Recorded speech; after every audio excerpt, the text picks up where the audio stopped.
આજે આપણે એકદમ સિમ્પલ ફટાફટ થઈ જાય તેવું અને ખૂબ જ ટેસ્ટી લાગતું આ કેરડાનું અથાણું બનાવીશું।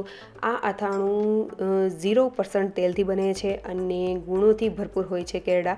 તો વિડીયોને એન્ડ સુધી જોતા રહેજો। તમારું સ્વાગત છે મારી ચેનલમાં અને આપ સૌને મારા જય શ્રી કૃષ્ણ। તો ચાલો શરૂ કરીએ આજની આ રેસીપી। તો સૌથી પહેલાં આપણે કેરી લઈ લેશું અને મેં અહીંયા મીડિયમ એવી કેરી લીધેલી છે। મેં કોઈ માપ લીધેલું નથી અને આ રીતની કાચી એકદમ હોય એવી ખાટી એવી કેરી લઈ લેશું અને કેરીને ઉપરથી છાલ કાઢી લીધેલી છે અને તેના આ રીતે રફલી આપણે તેને કટ કરી લેશું। અહીંયા જો તમારી પાસે અથાણાની સિઝન ચાલતી હોય તો આપણી પાસે ખાટું એવું પાણી બચ્યું જ હોય છે। તો જો એ પાણી તમારી પાસે હોય તો આ સ્ટેપ તમારે ટોટલી સ્કીપ કરી દેવાનો છે અને એ પાણીનો જ ઉપયોગ કરવાનો છે। તો આ જે કેરી છે તો તેને મેં આ રીતે મિક્સર જારમાં એડ કરીને પીસી લીધેલી છે। જો તમારી પાસે આ રીતનું કોઈ પણ પાણી બચ્યું ન હોય તો તમે આ રીતે પણ કરી શકો છો।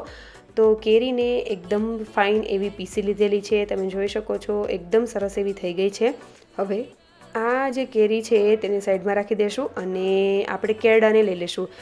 તો મેં આ રીતના 250 ગ્રામ આશરે કેરડા લીધેલા છે। તમે જેટલું અથાણું બનાવવું હોય તેટલું બનાવી શકો છો। આમાં કોઈ જાતનું માપ હોતું નથી કે કેટલું વસ્તુ એડ કરવી। તમે કોઈ પણ વસ્તુ વધારે કે ઓછી થઈ જાય તો તમે એડજસ્ટ પણ કરી શકો છો, એવું કંઈ હોતું નથી। અને કેરડાને મેં સરસ એવા ધોઈને લૂછીને લીધેલા છે અને તમે જોઈ શકો છો ઉપર તેની દાંડલીથી પણ ઉપર એક નાનો એવો ભાગ હોય છે તેને કાઢીને સરસ એવા ક્લીન કરી લીધેલા છે। ઘણા લોકો એવું હોય છે કે એ દાંડલી રાખતા હોય છે, પણ આ રીતે કરવાથી એક જ સરખી દાંડલીઓવાળું જે આપણે લઈએ તો મજા આવે અને જોવામાં પણ સારું લાગે, એકદમ દાંડલી જેવું અથાણું ન લાગે, એટલા માટે આ રીતે ક્લીન કરી લીધેલી છે। અને કેળામાં આ રીતની જો પાકી ગયેલા જો કેળા હોય, જરા પણ પોચા થઈ ગયેલા એકદમ આ રીતે તમે જોઈ શકો છો પીળાશ ઉપર હોય કે થોડાક પાકતા જતા હોય કેરડા તો એ કેરડાને આપણે કાઢી નાખવાના છે અને આ રીતે એકદમ સરસ એવા ક્લીન કરીને તેને સાઈડમાં રાખી દેશું। હવે એક તપેલીમાં મેં થોડું પાણી લીધેલું છે અને જે આપણે કેરીનું જે મિક્સચર બનાવેલું હતું તેમાં થોડું પાણી એડ કરીને તેનું આપણે કેરીનું જ પાણી બનાવવાના છીએ। એટલે જ મેં તમને અગાઉ કીધેલું છે કે જો તમારી પાસે જો અથાણી સિઝન હોય તો ત્યારે આપણે બધા અથાણા બનાવતા હોય તો કેરીનું પાણી બચતું જ હોય છે, વધારે રાખતા જ હોઈએ છીએ, તો એ પાણી આ જગ્યાએ ઉપયોગ કરવાનું છે। તો આ બધી વસ્તુ કરવાની પ્રોસેસ કરવાની રહેતી નથી, ફટાફટ થઈ જાય છે આ અથાણું।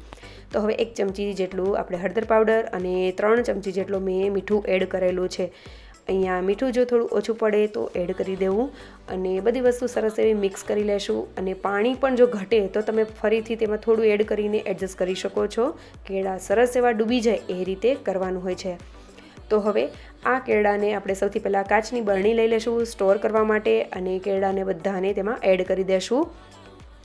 અને અહીંયા આપણે જે કેરડા એડ થઈ ગયા પછી તેમાં જે આપણે કેરીનું પાણી બનાવેલું છે તે એમાં એડ કરી દેશું। તમે જોઈ શકો છો બધા કેરડા સરસ એવા ડૂબી ગયા છે।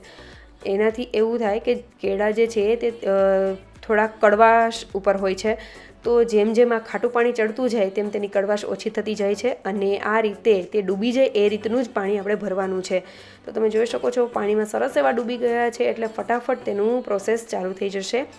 અને આ જે પાણી છે તેને આપણે ડેઈલી એક વખત આ બોટલને ઉપર નીચે પાણીને કરી લેવું, જેથી કરીને સરસ એવું થઈ જાય, તેને હલાવી લેવું અને 15 દિવસ સુધી આ આમનામ જ રાખવાના છે। એટલે તમે જોઈ શકો છો અત્યારે જે ગ્રીન કલરના દેખાય છે તેમાં સરસ એવું પાણી નથી ચડેલું, પણ જે તમને તેનો કલર ચેન્જ થઈને જે બ્રાઉન કલર રહીને ડાર્ક કલર જે થઈ ગયો છે એ રીતના કેળા બધા થઈ જશે અને તેની કડવાશ દૂર થઈ જશે અને બહુ સરસ એવું રિઝલ્ટ આવશે।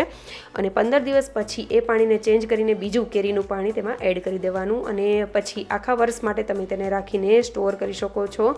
અને તમારે જો તેના ગુણો એટલે કે ફાયદા જોઈતા હોય તો તમે ગૂગલ ઉપર સર્ચ કરીને પણ જોઈ શકો છો। બહુ સારા એવા હેલ્ધી એવા હોય છે આ કેરડા।